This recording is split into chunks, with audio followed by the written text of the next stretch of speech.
was talking to an individual a few weeks ago who has a small company just on the other side of the Ohio-Pennsylvania line. And because of the nature of the work, he has random drug testing done once a month.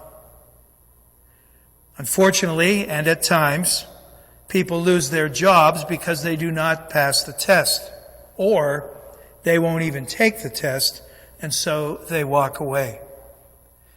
We kind of feel that it's sad in our modern day society that many institutions and businesses and companies have to go through procedures like this. However, we are grateful that those who work, at least we know, have their wits about them, so to speak, and are ready, willing, and able to do the job they are hired for.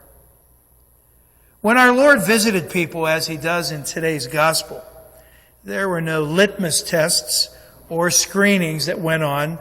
People came, they were invited, they gathered around the table as Jesus was fond of doing, and He always used that experience to be a teaching one. Today, even in the midst of being around the table, He reminds the guests that just because they show up, just because they're there, doesn't mean they fully participate. And of course, He's alluding to the fact that in our faith life, the invitation is out there. Boy, did we hear that in today's first reading from the book of Sirach. But the invitation has to be accepted, and we have to be ready to accept that invitation daily, which includes our own change of heart at times and our own willingness to be part of a bigger picture. C.S. Lewis, in his book Mere Christianity, once talked about humility and said, "Humility is not about thinking less of yourself, but thinking of yourself less." It can't be better said than that.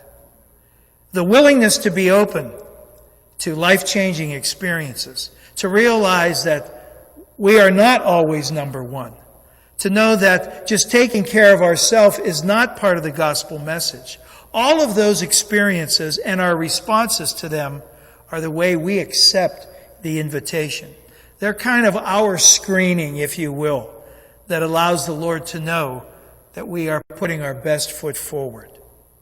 As people of faith, we have daily opportunities to allow people to see that we are open to listening, we believe in mercy and goodness, and we are challenged to live a better life. But we have a God, and Jesus proves this over and over again. We have a God who wants to walk with us, and who invites us, and who accepts our invitation into His life. So may we always be willing to accept the invitation and to know that God is in our presence. God bless you all.